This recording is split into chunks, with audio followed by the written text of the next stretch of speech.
जी हाँ साथियों, नमस्कार। अ, कार्यक्रम लेकर आ गया हूँ हमारे मेहमान। जी हाँ, हमारे मेहमान में आज साक्षात्कार यानी इंटरव्यू ले रहे हैं आदरणीय श्रीमान कांतिलाल वरलोटा जी। और मेरा नाम तो आप सभी को पता ही है कि मेरा नाम संतोष कुमार द्विवेदी है। तो कांतिलाल वरलोटा जी इंटरव्यू ले रहे हैं श्रीमान अरुण पंचारिया जी का। तो मैं कांतिलाल वरलोटा सर का और अरुण पंचालिया सर का बहुत बहुत स्वागत बंदन अभिनंदन करता हूं।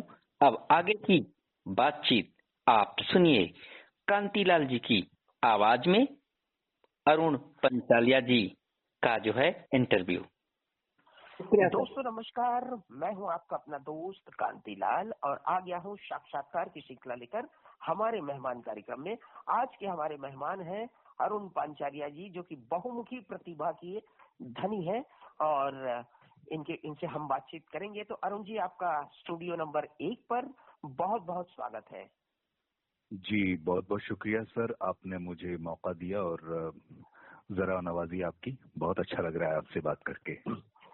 तो अरुण जी, आप हमारे स्टूडियो में पधारे। तो सबसे पहले तो हम आपसे जानना चाहेंगे आपकी पारिवारिक पृष्ठभूमि के बारे में, यानी आपका जन्म कहाँ हुआ और आप क्या बचपन से ही दृष्टिबाधित है, ये सब कुछ आप अपने बारे में बताइए।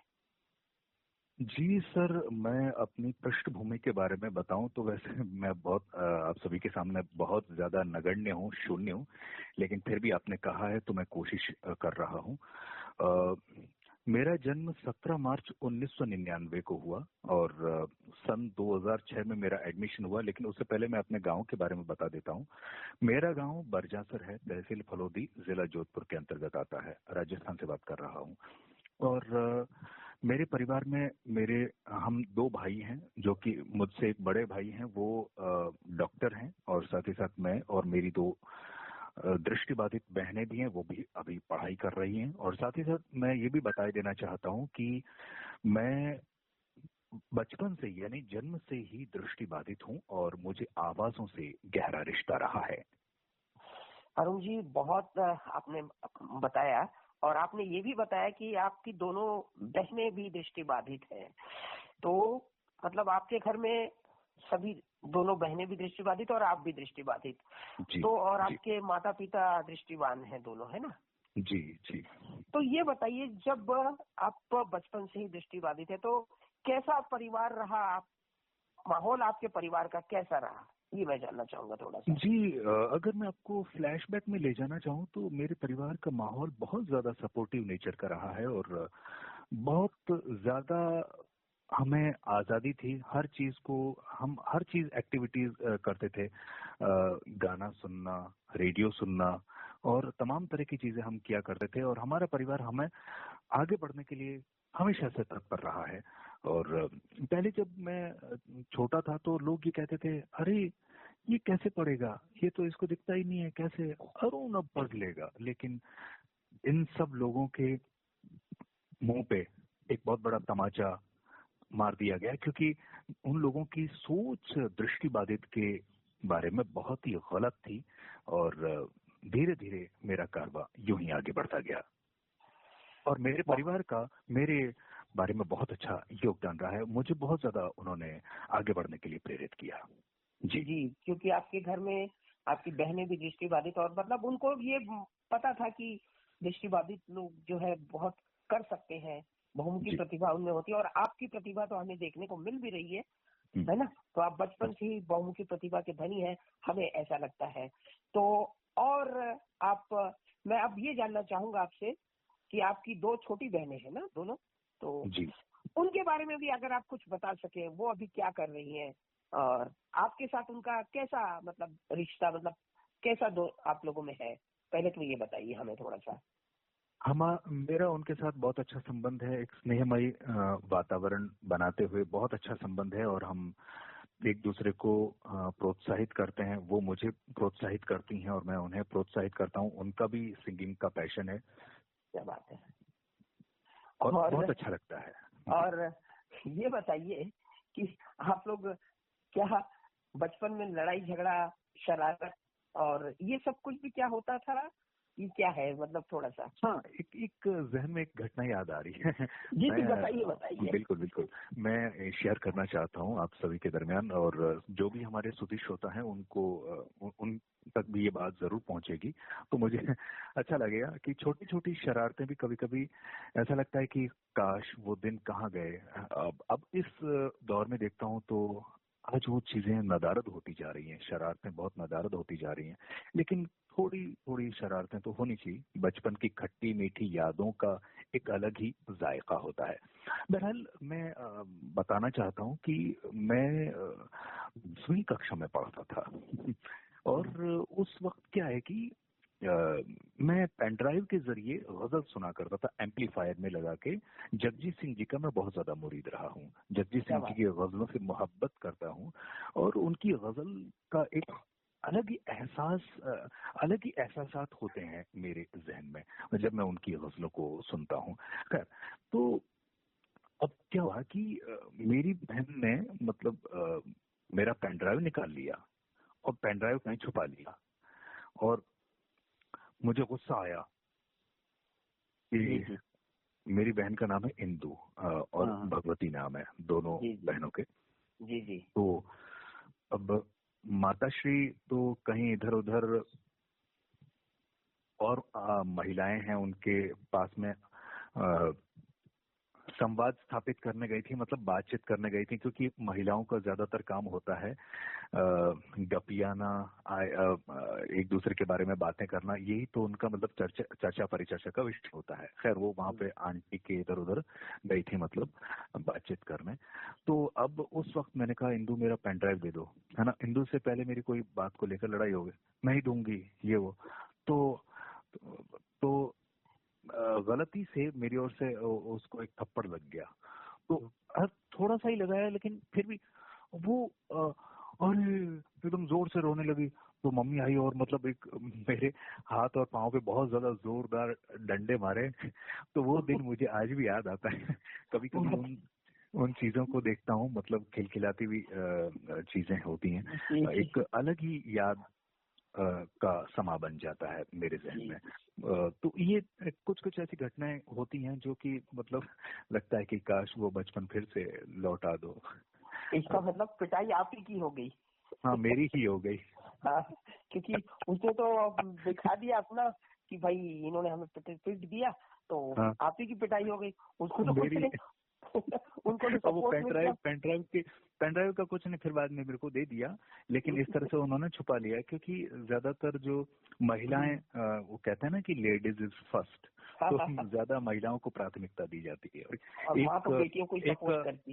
एक संस्कृत में भी हिंदी में भी कहा जाता है कि वो कहा जाता है ना संस्कृत में, यत्र नार्यस्तु पूज्यन्ते रमन्ते तत्र देवता, जहाँ नारियों की पूजा होती है वहाँ देवता निवास करते हैं, ऐसा ही कुछ। तो ये बहुत हमारे मन में चरितार्थ होनी चाहिए।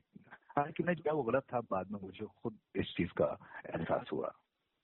जी जी जी जी, बहुत अच्छी बात आपने आज बताई है। जी। और कुछ आपको याद आ रहा है बचपन का कुछ? और नहीं, बचपन में और ऐसा कुछ याद तो नहीं आ रहा है, लेकिन मतलब एक चीज जरूर है कि जब हम छोटे हुआ करते थे और बारिश के मतलब एक राजस्थान में क्या है कि धोरों का कुछ ज्यादा ही है, मतलब जैसे रेतीले जो धोरे होते हैं ना, जी तो जी जी बहुत ही मैं मेरे भाई और हम सभी खेलने गए थे उस वक्त। अब वो एक ऐसा धोरा हुआ करता था, फिसलन वाला धोरा हुआ करता था, मतलब जैसे पाँव रखा वो तुरंत पाँव धंस जाता, इस तरह का बहुत गहरा वाला ऊपर। तो उसमें क्या है कि हम मिट्टी भर करके मतलब जैसे ऊपर से नीचे की ओर जैसे ढलान होती है ना, हम ऊपर से फिसलते थे। तो इस तरह से मतलब वो भी किया। तो एक बार हमें हमारे बुआ जी ने देख लिया, तो हमारी बहुत ज्यादा पिटाई हुई, क्योंकि हमने स्नान किया और अभी से मतलब वापस कपड़े गंदे हो गए मिट्टी में खेलते हुए। तो इस तरह से वो भी कभी कभी जहन में वो घटनाएं भी याद आती हैं कि कैसे हम लोग शरारती हुआ करते थे। तो इससे पहले कि हम आगे बढ़े अरुण जी, आप हमें अपनी पसंद का कोई भी एक गीत बताइए या गजल जो भी हो, तो आप बताइए। जी, एक गजल है, दृष्टिबाधित समाज की बेहतरीन लेखिका हैं अंजुमन मंसूरी आरजू जी, उन्हीं की लिखी हुई एक गजल है, जिंदगी भर के लिए दिल की खुशी गुम हो गई। ये वाली जो गजल है वो आप मुझे सुनाइएगा, ये मेरी फेवरेट गजलों में से एक गजल है। तो आइए सुनते हैं ये गजल, इसके बाद फिर मिलेंगे। शुक्रिया।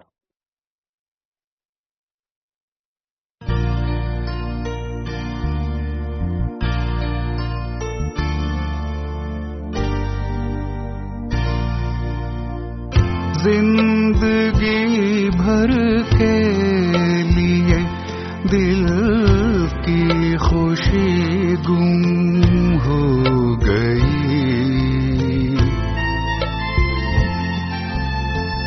जिंदगी भर के लिए दिल की खुशी गुम हो गई। बिन तुम्हारे जिंदगी से जिंदगी गुम हो गई।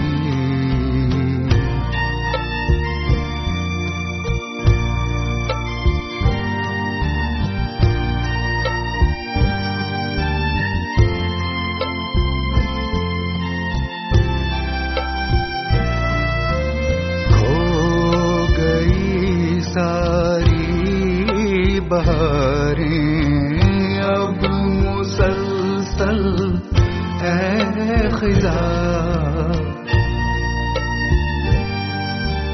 खो गई सारी बहारें अब मुसलसल ऐ खिज़ा।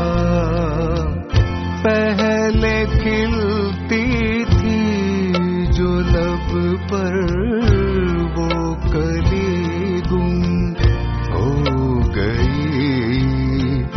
पहले खिलती थी जो लब पर वो कली गुम हो गई।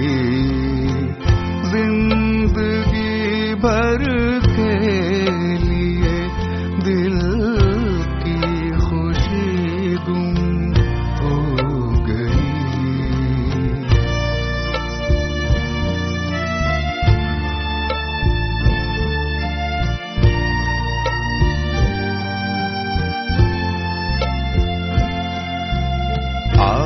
आपकी थी आरज़ू सहरा की वुसअत में मगर। आपकी थी आरज़ू सहरा की वुसअत में मगर। पास दरिया के जो पहुँचे तृष्णगी गुम हो गई। जिंदगी भर के लिए दिल की खुशी गुम हो गई।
जी हाँ, ब्रेक के बाद फिर आप सभी का स्वागत करते हुए आइए अब हम साक्षात्कार की प्रक्रिया यानी इंटरव्यू की प्रक्रिया को आगे बढ़ा रहे हैं और आज हमारे मेहमान के रूप में हमारे साथ में है आदरणीय अरुण पंचारिया सर और साथ में उनका साक्षात्कार ले रहे हैं श्रीमान आदरणीय कांतिलाल वलोटा सर। तो सर अब आप अगला सेशन प्रारंभ कीजिए। जी अरुण जी, बहुत अच्छी गजल आपने सुनाई, बहुत ही अच्छा लगा इस गजल को सुन के। और अब आइए हम अगले सेशन की ओर चलते हैं और आपसे बातचीत करते हैं। तो अब हम आपसे जानना चाहेंगे बचपन के बाद आपकी शिक्षा दीक्षा के बारे में। तो आपकी प्रारंभिक शिक्षा कहाँ हुई, कैसे हुई और स्कूल की पढ़ाई कहाँ तक की, आगे इन सब चीजों के बारे में आप बताइए हमें।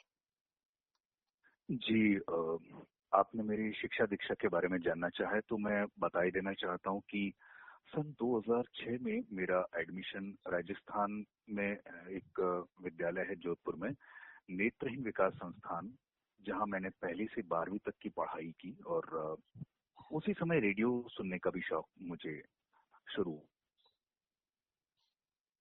का, हाँ पठन जी, हाँ लेखन का मुझे बहुत ज्यादा शौक रहा है। ये है। जी जी जी जी।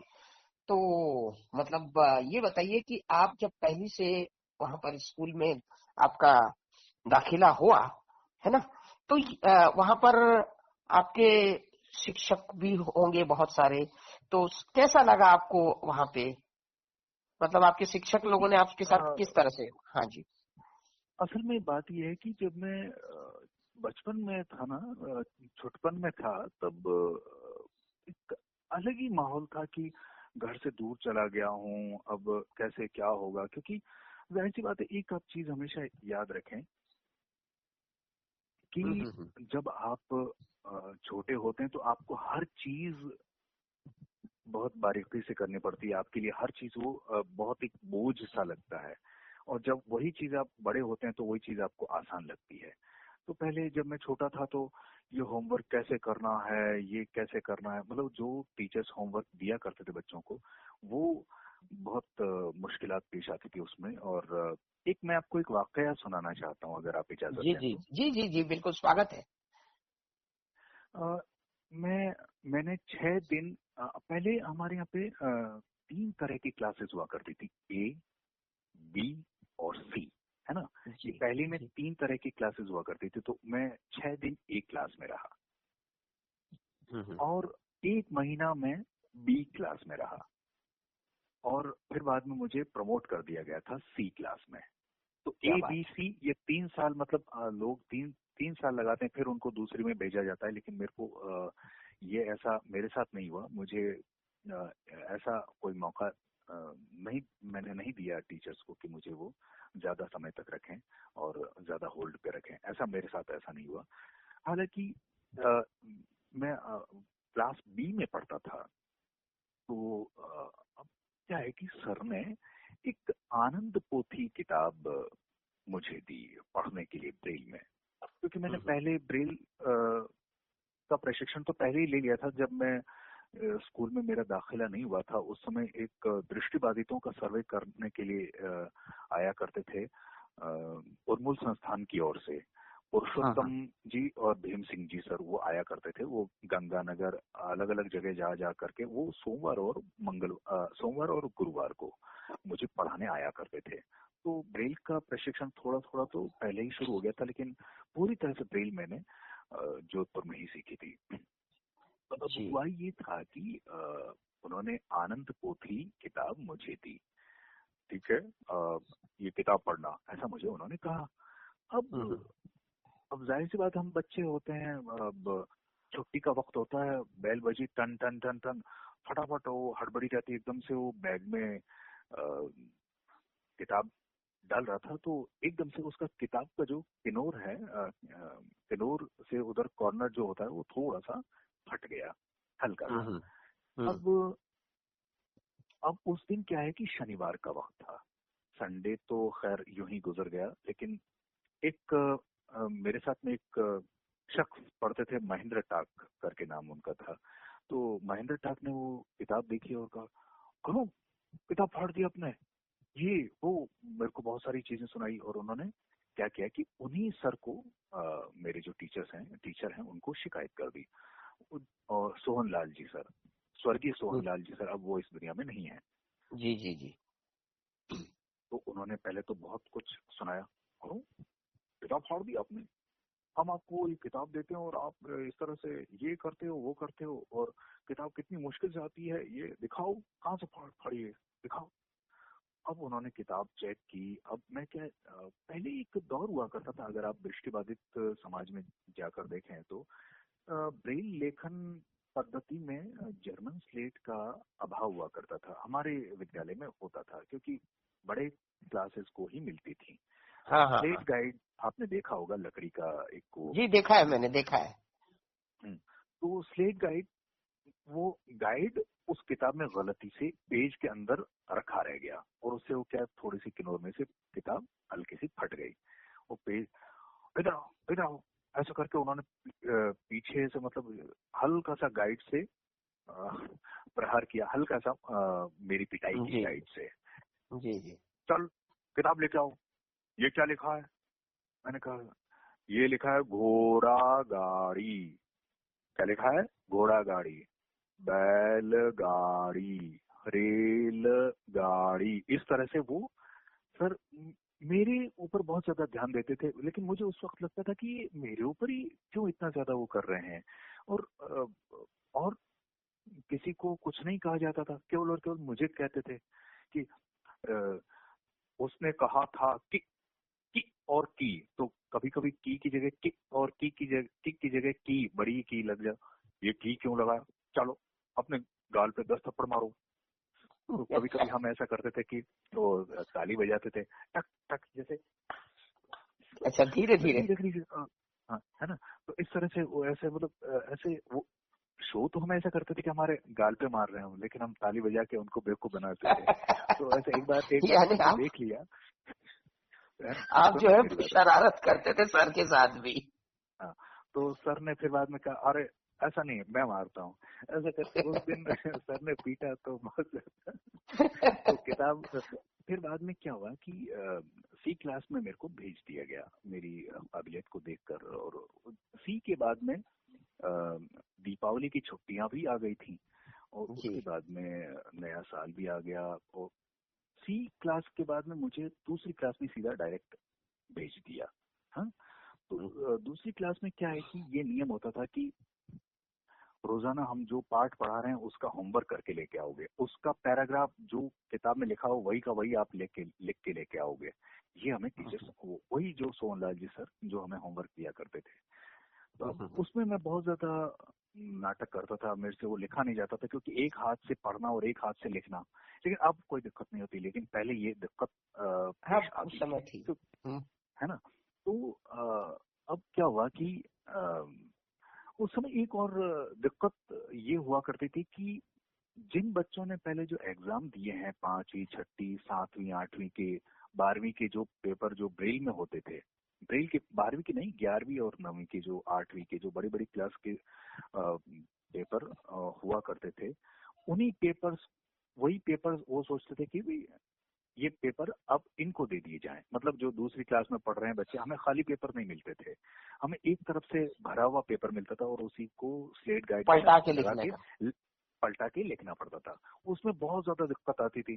तो खाली पेपर मांगने का तो कोई सवाल ही नहीं उठता था, क्योंकि बहुत ज्यादा मतलब नहीं इस पे लिखो तो हाथ दर्द होने लग जाते, लेकिन फिर भी वो डॉट्स तो आनी ही चाहिए।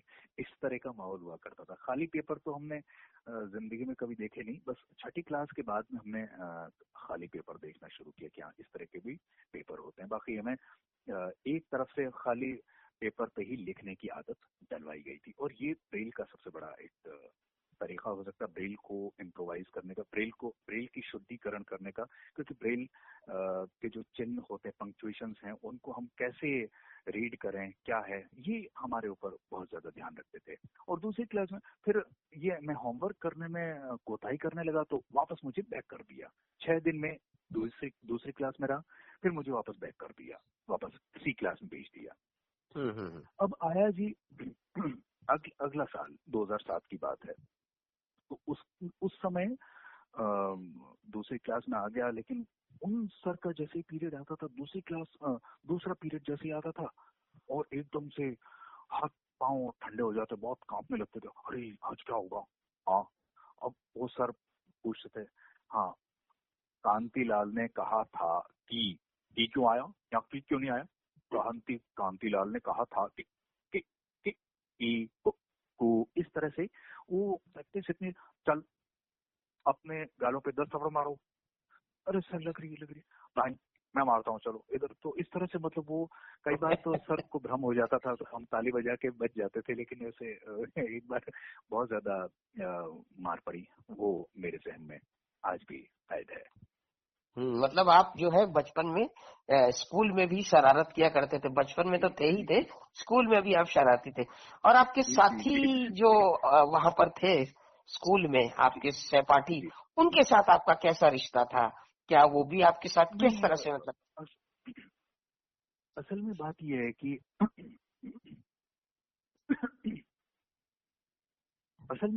है कि जो साथी हैं उनसे मेरा अच्छा ही संबंध रहा है, लेकिन ज्यादा मैं अपने ही रहता था, एकांत प्रिय वातावरण में रहता था, और मुझे ज्यादा मैं अपनी कहानियों की किताबें पढ़ता था, और इतना ज्यादा याराना दोस्ताना वाला व्यवहार नहीं था। आपका ध्यान पढ़ाई में ज्यादा था, है ना? इसी कारण यही है कि आपके इधर उधर मतलब एकांत प्रिय वातावरण में ज्यादा बैठता था। जी। ज्यादा लोगों से मिलना जुलना नहीं होता था, आज भी नहीं होता है। और आपके प्रिय शिक्षक, आपको सबसे ज्यादा किस टीचर का प्रोत्साहन मिला या प्यार मिला? मुझे नरेश कुमार जी जैन सर का बहुत ज्यादा प्रोत्साहन मिला। उन्होंने मुझे आगे बढ़ने के लिए हमेशा दत्तचित्त होकर कार्य किया है, और मैं उन सर को आज याद करता हूँ, क्योंकि आज वो इस दुनिया में नहीं है, स्वर्गवास हो गया उनका, लेकिन उनका वरद हस्त मुझ पर हमेशा से रहा है और आज भी रह रहा है, और बहुत अच्छा लगता है। उन्होंने मुझे बहुत ज्यादा आगे बढ़ने के लिए प्रेरित किया। साथ ही साथ ये भी बताना चाहता हूँ कि उन्होंने ब्रेल रीडिंग कंपटीशन होते हैं, ऑर्गेनाइज किए जाते हैं, दिल्ली हो गया, पटियाला, अलग अलग जगह मुझे उन्होंने भेजा, और कई जगह मेरा फर्स्ट प्राइज भी रह चुका है ब्रेल कंपटीशन में, ऑल इंडिया लेवल पर। तो माउंट आबू में मैंने परकिंस ब्रेलर जीता था, उसमें मेरा फर्स्ट प्राइज आया था। इसकी चर्चा हम उपलब्धियों में करेंगे वैसे तो, है ना? जी। इसकी चर्चा हम आपकी उपलब्धियों में जो नेक्स्ट सेशन में करेंगे। तो ये तो आपने बहुत ही अच्छी बातें बताई।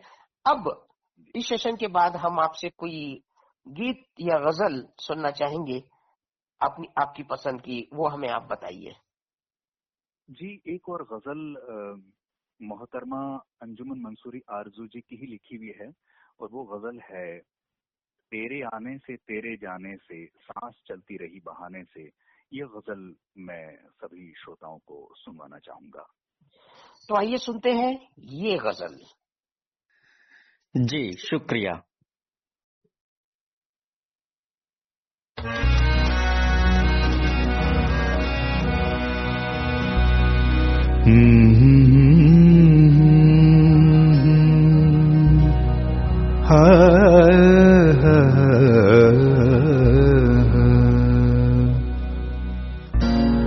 तेरे आने से तेरे जाने से, तेरे आने से तेरे जाने से सांस चलती रही बहाने से, तेरे आने से तेरे जाने से।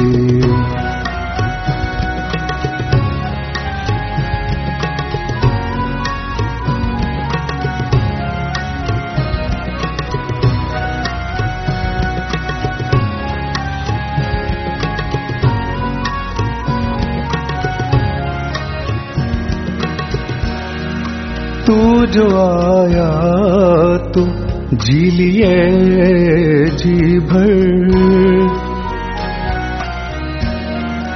तू जो आया तो जी लिए जी भर, मर गए तेरे लौट जाने से मर गए तेरे लौट जाने से। सांस चलती रही बहाने से, तेरे आने से, तेरे जाने से।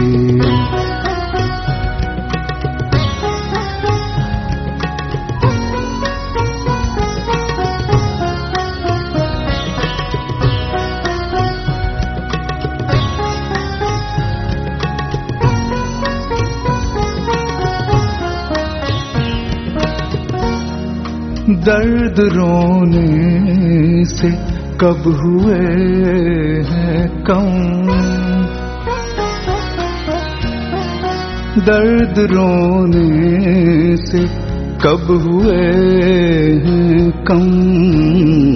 ये तो घटते हैं मुस्कुराने से, ये तो घटते हैं, ये तो घटते हैं मुस्कुराने से। सांस चलती रही बहाने से, तेरे आने से, तेरे जाने से।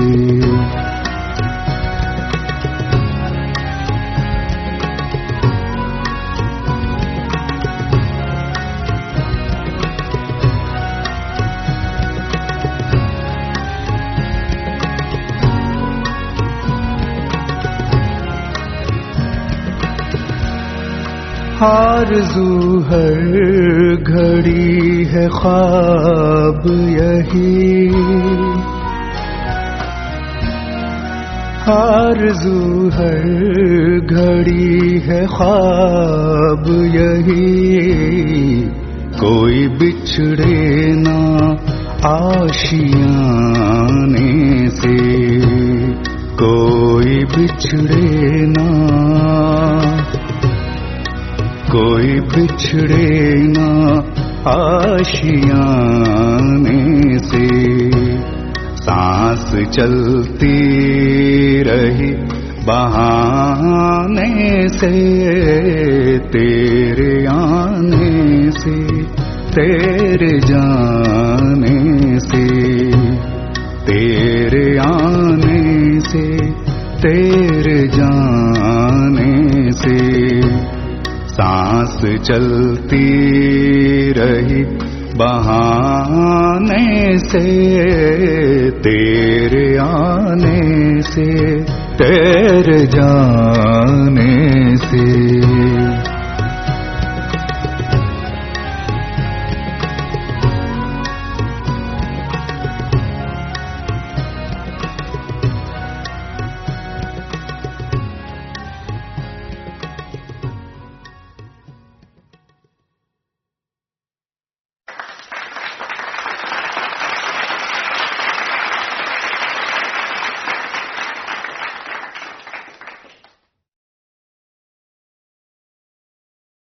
जी हाँ, लीजिए, फिर हम हाजिर हो गए हैं लास्ट सेशन में और हमारे मेहमान हैं आज के आदरणीय अरुण सर और साथ में उनका साक्षात्कार ले रहे हैं श्रीमान कांतिलाल बरलोटा सर।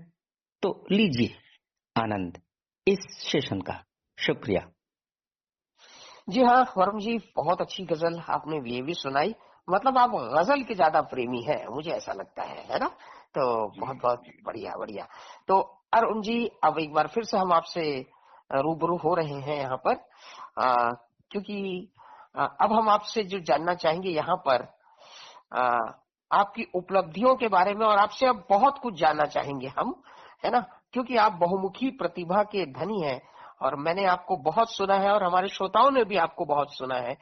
तो अब आपकी शिक्षा दीक्षा भी हो गई, तो आपकी उपलब्धियां बताइए हमें और आपके शौक बताइए कि आपके शौक का और उपलब्धियां आपने क्या क्या, किन किन प्रतियोगिताओं में भाग लिया और क्या क्या कैसे किया, इन सब चीजों के बारे में अब हम आपसे जानना चाहेंगे। जी, सबसे पहले आपका बहुत बहुत शुक्रिया। एक बार आपने फिर मुझे बोलने का मौका दिया है, अच्छा लग रहा है आपसे रूबरू होकर। तो मेरे शौक की जहाँ तक बात करूँ तो मुझे वॉइस ओवर करना बहुत ज्यादा अच्छा लगता है। स्टोरी टेलिंग जिसे बोलते हैं कि डिक्शन से बहुत ज्यादा प्रेम रहा है, इश्क है। जैसे कि मैं जिक्र हमेशा करता हूँ कि जरा और जरा, तरीका, क और क जैसे नुक्ता वाली जो चीजें होती हैं वो मुझे बहुत ज्यादा अच्छी लगती हैं। आप उच्चारण पर बहुत ध्यान देते हैं। उच्चारण, तलफ़ुज़ पे बहुत ज्यादा कंसंट्रेट करता हूँ मैं। जी जी जी। और उपलब्धियों की जहाँ तक बात की है तो मैंने ब्रेल रीडिंग कंपटीशन में ऑल इंडिया लेवल पर मैं 5 बार फर्स्ट प्राइज मेरा रह चुका है। कई जगह मैं जा चुका हूँ जिसमें मेरा ब्रेल रीडिंग होती है तो मुझे मतलब फर्स्ट प्राइज दिया गया। और एक जगह NFB में 2019 में मुझे जाने का मौका मिला तो उसमें मुझे बज़ क्लिप मिला था। Buzz clip BUZZCLIP, buzz clip, जो कि जेब में टांगने वाला होता है और या फिर उसको अंगुली में भी पहना जा सकता है। उसको वाइब्रेशन होता है और उससे मतलब वो जिस तरह से स्मार्ट किन होती है वैसे ही वाइब्रेट करता है और रास्ता बताने में सहायक होता है। तो ये तो एक उपलब्धि की बात रही। दूसरी चीज ये उपलब्धि ये रही कि मैं माउंट आबू में मैंने जब मैं 2010-11 की बात बता रहा हूँ, मुझे अभी सन याद नहीं आ रहा है, लेकिन उस वक्त माउंट आबू में मुझे जाने का मौका मिला। वहाँ पे मेरे ही बाल वर्ग में 64 विद्यार्थी थे, उन सब से ज्यादा मुझे चुना गया था। और उसमें मुझे जो पढ़ाया गया था वो मुझे आज भी याद है, मेरे जहन में आज भी ताजा है। जो मैंने फर्स्ट प्रतियोगिता में पार्टिसिपेट किया था ब्रेल रीडिंग कंपटीशन में, वो लाइनें अगर आप बिल्कुल बिल्कुल सुनाइए सुनाइए सुनाइए। बिल्कुल, वो लाइनें थी। अब जैसे कि पढ़ने का जो तरीका होता है वो अलग अलग तरीका होता है ना। एक तो अब जैसे कि मैंने बोला कि एक तो नॉर्मल टोन में बताता हूँ, और एक कैसे उसको हाई पिच मॉड्यूलेट करके पढ़ना वैसे बताता हूँ उसी सेंटेंस को। जी जी। तो अब भाषा कई प्रकार की होती है, हिंदी, अंग्रेजी, मराठी, तेलुगु, तमिल इत्यादि। क्या आपको इसमें मजा आया? नहीं आया। लेकिन अगर जैसे इसको ऐसे बोला जाए तो कितना अच्छा रहे। भाषा कई प्रकार की होती है, हिंदी, अंग्रेजी, मराठी, तेलुगु, तमिल इत्यादि। भाषा के 2 प्रकार होते हैं, लिखित और मौखिक। तो ये टा टा टा टा टा मतलब जैसे कुछ एक जैसे आप समझ लें कि ये इसकी कैसा टोन रखना है, कैसा पेस रखना है, ये चीजें रेडियो से मैंने सीखी। तो वहां पे मैंने ये चीजें रीडिंग कंपटीशन में पार्टिसिपेट में मतलब वो यूज की, वो ट्रिक। तो उससे मेरा मतलब फर्स्ट प्राइज भी मेरा रहा है। तो उसमें मुझे परकिंस थ्रिलर मिला था, जो कि आज भी मेरे जहन में वो यादों में कैद है। मुझे अच्छा लगता है अपने पुराने बचपन को जब मैं एक्सप्लोर करता हूँ तो बहुत एक अलग ही एहसास होता है। जी जी जी जी, बहुत बढ़िया बहुत बढ़िया। वाह वाह वाह, आपने तो बहुत अच्छी अच्छी बातें। और हम जानते हैं कि आप भाई बहुमुखी प्रतिभा के धनी हैं, यानी आप वॉइस ओवर भी करते हैं, सिंगिंग भी करते हैं। ऐसा कुछ नहीं है सर। मैं तो छोटा सा नाचीज हूँ। मैं तो अभी आप सभी के सामने कुछ नहीं हूँ, शून्य नगर। आज मैं आपको कोशिश करता रहता। मैं श्रोताओं से एक चीज शेयर करना चाहूंगा आप ही के बारे में। मैं आपसे पहली बार जब मेरी बातचीत हुई थी सन 2019-20 की बात है, तब मैं सभी श्रोताओं को बताना चाहूंगा, पहली बार आपके ही किसी दोस्त ने मुझे आपका नंबर दिया और कहा भाई इनसे आप बातचीत कीजिए। और आपका मैंने जब सुना, आपकी आवाज सुनी, तो मुझे लगा भाई साहब ये तो कोई बड़े भारी आरजे लगते हैं, किस रेडियो स्टेशन में है, मुझे उस वक्त कुछ मालूम नहीं था। तो ये बड़ा अच्छा लगा था। श्रोताओं, मैं आप सभी को बताना चाहूंगा कि ये मतलब बहुत ही मल्टीपर्पज व्यक्ति है और क्या ही बोलूं इनके बारे में। इनको मैं बहुत सुनता हूं और आज भी इनको सुनता हूं। तो अरुण जी, और भी आप बताइए हमें कुछ अपने बारे में थोड़ा सा। आपको खाने पीने का क्या शौक है? आप ये भी हम आपसे जानना चाहेंगे, क्योंकि कुछ ना कुछ शौक होता ही है ना बच्चों को या बड़ों को। तो आप हमें ये भी कुछ बताइए खाने पीने का। आप क्या ऐसी चीजें खाते हैं जिससे आपकी आवाज इतनी अच्छी है? नहीं, ये तो ईश्वर की अनुकंपा है। बाकी खाने पीने का मुझे बहुत ज्यादा शौक है। मुझे स्पंज वाले रसगुल्ले बहुत ज्यादा पसंद है। क्या बात है, मुझे भी और पसंद है भाई। रसमलाई बहुत ज्यादा पसंद है, जो स्वीट हो और बहुत मतलब जो नरम चीजें होती हैं वो जी जी जी। ज्यादा पसंद है। क्रंची चीजें ना पसंद करता हूँ मैं। मुझे सॉफ्ट चीजें ज्यादा पसंद है। मतलब चाहे वो आपको मीठा हो, मिठाइयाँ चाहे वो बहुत मीठी पसंद है। आवाज हो, चाहे वो खाना हो, कुछ भी। क्या बात कही है, क्या बात कही है भाई। इसीलिए तो आपकी आवाज इतनी मीठी है और आपकी आवाज में मिठास भी है और बहुत ही क्या कहूँ इसके बारे में, तो मैं मेरे पास शब्दों की कमी हो रही है इस वक्त। हमारे रिकॉर्डिंग इंजीनियर साहब पीछे से हंस रहे हैं। तो अरुण जी, और आपके जो रिकॉर्डिंग इंजीनियर हैं उनको मेरा प्रणाम कहिएगा, और आपकी जो टीम है वो बहुत शिद्दत से काम कर रही है। मुझे बहुत अच्छा लगता है आप सभी के टैलेंट को मैं आपसे बात करके बहुत खुशी होती है। आपसे बात करके मुझे भी बड़ा अच्छा लग रहा है और मुझे भी बहुत कुछ सीखने को मिल रहा है आपसे यहाँ पर, है ना। हालांकि आप मुझसे बहुत उम्र में भी छोटे हैं, और लेकिन वो कहते हैं ना कि छोटों से भी कुछ ना कुछ सीखना चाहिए। तो मैं आपसे बहुत कुछ सीखने की कोशिश कर रहा हूँ। और अरुण जी, बहुत अच्छा लग रहा है आपसे बात करके। और क्या ही कहूँ आपके बारे में मैं, है ना। अपने श्रोताओं से क्या ही कहूँ। और कुछ अगर आप बता सकते हैं अपने बारे में तो थोड़ा सा और कुछ बताइए। जी, मैं अच्छे अच्छे लोगों को सुनता हूँ, और मेरे फेवरेट जगजीत सिंह जी, मेहदी हसन साहब, उन गजलों को मैं सुनता हूँ। मुझे बहुत जी जी जी ज्यादा मजा आता है। और जैसा कि मैं कुछ गजलों की फरमाइश कर रहा था, तो ये गजलें मेरे दिल के करीब हैं। बहुत अच्छा लगता है जब मैं इनको सुनता हूँ। जी जी जी और अभी अभी एक अंजुमन आरजू जी की जो किताब है, और जी तुम जी और रोशनी के हमसफर, वो पढ़कर मुझे बहुत ज्यादा लुत्फ आया। और उसमें मुझे बहुत मजा आता है। और उसमें एक गजल मैं आपको पढ़कर सुनाना चाहता हूँ, अगर आप स्वागत है, बिल्कुल सुनाइए, गजल बिल्कुल सुनाइए आप। तो मैं चाहूंगा कि आप उसको भी जरूर सुने, उस गजल को भी, क्योंकि बिल्कुल यह बिल्कुल गजल मेरे दिल के करीब है और इसको मैं भविष्य में रिकॉर्ड करना चाहता हूँ। जी, अभी आप सुनाइए हमें, आप अपनी आवाज में थोड़ी सी। मैं उसका भी धुन नहीं मालूम है, लेकिन उसको पढ़कर नहीं नहीं, आप तरन्नुम मतलब इसमें पढ़िए आप। पढ़िए पढ़िए आप, एक शेर के रूप में कुछ पढ़िए आप इसको। गजल है, अश्क पीकर गजल सराई की, अश्क पीकर गजल सराई की, हमने जाए न रोशनाई की, हर्फ आंखों से चूम कर उसने एक सहीफे की रूनुमाई की, इश्क को देखना हिकारत से, इश्क को देखना हिकारत से, ये इबादत है क्या कन्हाई की। कन्हाई यहाँ पर भगवान कृष्ण के लिए कन्हाई, कन्हैया, कन्हैया लाल, है ना, लाल कन्हैया के लिए, है ना।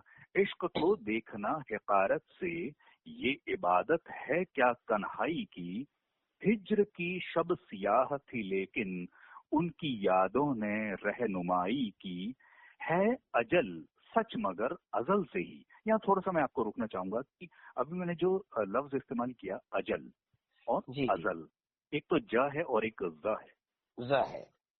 है ना, एक ज है एक ज है ना। जी तो जी जी। अजल का मतलब होता है मौत, और अजल का मतलब होता है शुरुआत। क्या बात है, इन दोनों में फर्क आप समझिएगा, है ना। जी जी। अजल का मतलब होता है मौत, और अजल यानी शुरुआत। तो अंजुमन आरजू जी ने खूबसूरत लिखा है कि है अजल सच मगर अजल से ही, जीस्त से हमने आशनाई की, दिल की बातें तुम्हें सुनाने को कब जरूरत है लब कुशाई की। अब शायरा ने अपना तखल्लुस इस्तेमाल किया है, आखिर में अपना नाम इस्तेमाल किया है, तो खूबसूरत लिखा है कि आरजू की हकीर गजलों से, आरजू की हकीर गजलों से कैसे तारीफ हो खुदाई की। यहाँ हकीर कहते हैं गजल कहना, गजल गाना, तो उसको हकीर कहा जाता है।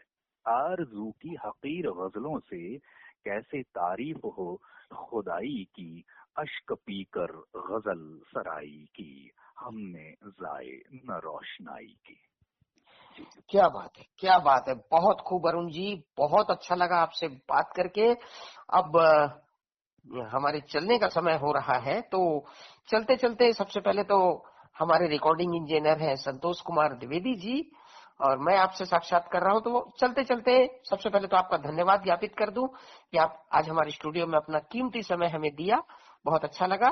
और अभी आप क्या कर रहे हैं सबसे पहले तो हमें आप ये बता दीजिए, और उसके बाद अपनी पसंद का गीत बता दीजिए। जी मैं साथ साथ में मैंने जैसा कि जिक्र किया है कि मैं वॉइस ओवर आर्टिस्ट हूँ, मैं रिकॉर्डिंग वगैरह करता हूँ, अपने यूट्यूब चैनल पर काम करता हूँ। साथ ही साथ मैं एक ब्रेल प्रूफ रीडर के तौर पर भी काम करता हूँ जयपुर में। इसमें जो ब्रेल मैगजीन्स होती हैं उनमें गलतियां देखना शब्दों के बारे में कि कौन सी वर्तनी कैसे होनी चाहिए, ये मेरा काम होता है। जो जी अशुद्धियां होती हैं उनको ठीक करना, ये मेरी प्राथमिक जिम्मेदारी होती है अपने कामों के प्रति। ये फिलहाल मैं ये कर रहा हूँ और साथ साथ में अपने आप में एंजॉय कर रहा हूँ। बहुत सही, बहुत सही। तो अब आप हमें बता दीजिए अपनी पसंद का कोई गीत या गजल। जी एक और गजल है, हालांकि मैं आपको बता ही देना चाहता हूँ कि वो जो गजल मैं सुनवाना चाहता हूँ वो असल में एक ही अंतरे की है। फिलहाल तो वो गजल है, खूब निभेगी हम दोनों में मेरे जैसा तू भी है, खूब निभेगी हम दोनों में मेरे जैसा तू भी है, थोड़ा झूठा मैं भी ठहरा थोड़ा झूठा तू भी है। ये गजल मैं सुनना चाहता हूँ और अपने तमाम श्रोताओं को ये गजल नजर करता हूँ। जी बहुत बहुत धन्यवाद। और लेकिन चलते चलते एक और बात कह दूं, गजल तो हम सुनेंगे ही आपकी, आप अपने उन श्रोताओं से क्या कहना चाहेंगे जो दृष्टिबाधित है, अंधेरों में गुम हो गए हैं, अंधेरों की गुमनामियों में, उनसे आप क्या कहना चाहेंगे? मैं उनको यही कहना चाहता हूँ, जो भी हमारे दृष्टिबाधित भाई बहन इस कार्यक्रम को सुन रहे हैं, उन सभी श्रोताओं से यही कहना चाहता हूँ कि जिंदगी में कभी हार मत मानिए। जो भी चीज है, आप जब भी कोई आपके सामने मुश्किलात पेश आती है तो आप उस चीज को पहले विजुअलाइज कीजिए। क्योंकि जब हम कोई सीरियल देखते हैं तो उसमें देखते हैं कि अब वो ठीक हो गई प्रॉब्लम, तो आप सब कुछ सही हो जाएगा। बस आप अपना कर्म करते रहिए, कर्म करने से पीछे मत हटिए, बस अच्छा काम करते रहिए। काम करेंगे तो आपकी पहचान खुद ब खुद बन जाएगी। तो दोस्तों अब हम आपको छोड़े जाते हैं इस गजल के साथ, फिर मिलेंगे किसी अन्य साथी के साथ। तब तक के लिए मुझे यानी कांतिलाल बरलोटा और हमारे रिकॉर्डिंग इंजीनियर संतोष द्विवेदी को दीजिए अनुमति। नमस्कार। शुक्रिया। तो अभी आप कार्यक्रम सुन रहे थे हमारे मेहमान, जिसमें हमारे मेहमान थे श्रीमान आदरणीय अरुण पंचारिया सर, और साथ में उनका साक्षात्कार ले रहे थे आदरणीय कांतिलाल वरलोटा सर। आप लोगों को यह कार्यक्रम सुन करके अवश्य अपने जिंदगी को सजाने के लिए, संवारने के लिए बहुत कुछ सीखने समझने के लिए मिलेगा। और हम इन दोनों साथियों का हृदय के गहराइयों से बहुत बहुत स्वागत, वंदन, अभिनंदन करते हुए इस कार्यक्रम को यहीं पर समाप्त करते हैं, इस वादे के साथ कि कभी न कभी, कहीं न कहीं हमारी आपकी मुलाकात फिर होगी। शुक्रिया, धन्यवाद।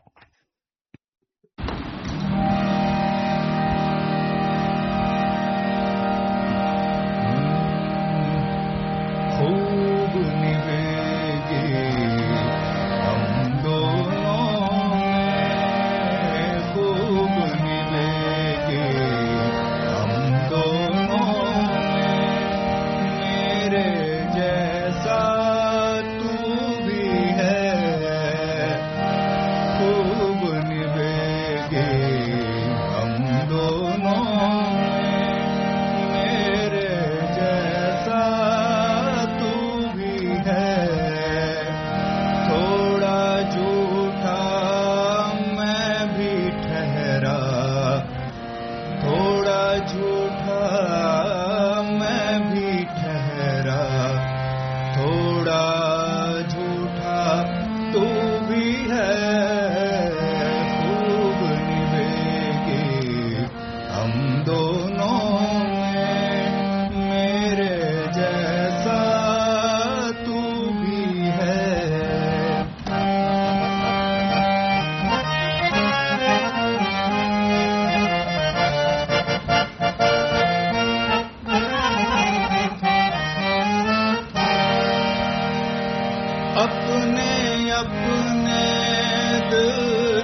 सिमटे हुए हैं हम दोनों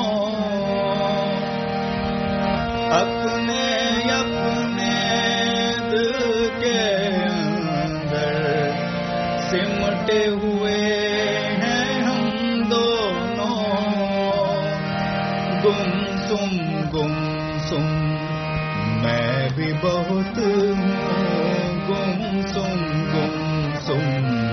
मैं भी बहुत खोया खोया तू भी है थोड़ा झूठा मैं भी ठहरा थोड़ा झूठा मैं भी ठहरा थोड़ा झूठा तू भी है खूब निभेंगे हम दोनों मेरे जैसा तू भी है। Thank you.